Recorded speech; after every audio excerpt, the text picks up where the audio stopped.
What's up, guys? All right, so I'm going to do my picks for the week. I am not good at video editing like Eric was last week with the boats and hose and the music and the NWL.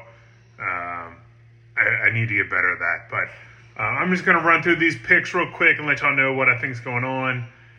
So we'll get started. And so first up, we're going to do my game versus Germ. So French Quarter Quailmen versus Vietnam Voyagers. I'm going to be a total homer here. I'm picking me. This is my upset of the week. So I get Bijan back off of bye. Igbuka, or however the hell you pronounce his name, has been probably my best pick of the past 5 years. He's balling out in Tampa, where I did not think he would even get a lot of play time at wide receiver this year, but he's been doing it. I got Scary Terry back. Germ does have Bucky Irving, who I'm a huge fan of. But again, I'm picking me and the upset of the week this week. So that's my upset pick. Next up, we're going to go through my game of the week.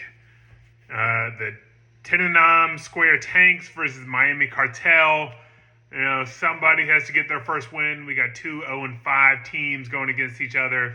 And so I'm a Drake May fan. I think he's coming into his own a little bit. The Cardinals running back, who I'm not going to try to pronounce his name either, but he dropped the ball at the goal line. So last week, but I still think he's got a little juice in the tank. I have him in another league, so I'm pissed off about that. Cartel, y'all have CJ Stroud, who's on a bye, and you don't have another quarterback on your roster. So I don't know what you're doing, dude. But with that, I think I'm going Tennessee to get their first ever win ever since Joe left and we got new team ownership. So we're going to have our first win of the year. Cartel, you're going to fall to 0-6. Sorry, buddy. Next up, we got Mandy versus Iman. So LA Finesse versus Long Island Rune Dogs. I'm honestly surprised that Iman is 1-4. I would think his squad would be better than that. But I think you're going to go 1-5, dude. I'm taking Mandy.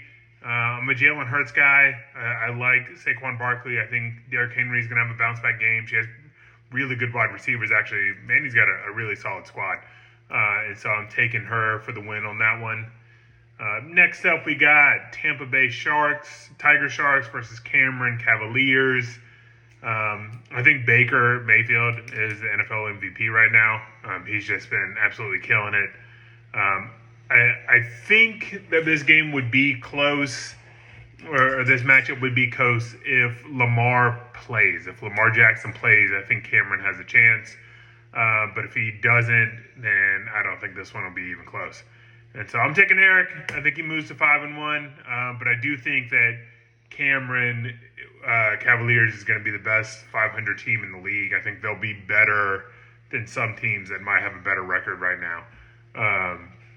And so next up, we got Hickory Grove Heaters versus Midland's Mothmen. I'm a big Jaden Daniels fan. I have him literally in 2 other leagues. He's my starting quarterback.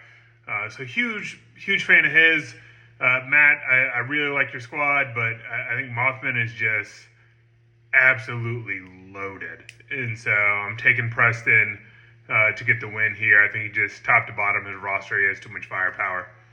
And then last up, we got the Columbia Dumpster Fire versus the Charleston Trolls. I think Dak's having the best year of his career. But again, another stacked lineup. I think Dumpster Fire and Mothman, I don't know how we let y'all get such good squads. Jamar Chase is my fault. I traded Chase. I should have kept him. Garrett Wilson, I had both of those wide receivers on I drafted both of them and traded them away. So if I wasn't terrible at making trades, I would probably have the best team in the league right now. But, my dumb ass. Najee Harris didn't work out for me. Kyle Pitts, I traded away. He hasn't been good for me. I should not have traded Jamar Chase. But because of that, Dumpster Fire, you're loaded. I'm going with them. I do see you have Taysom Hill on your roster. Fun fact, I met him yesterday at the doctor's office.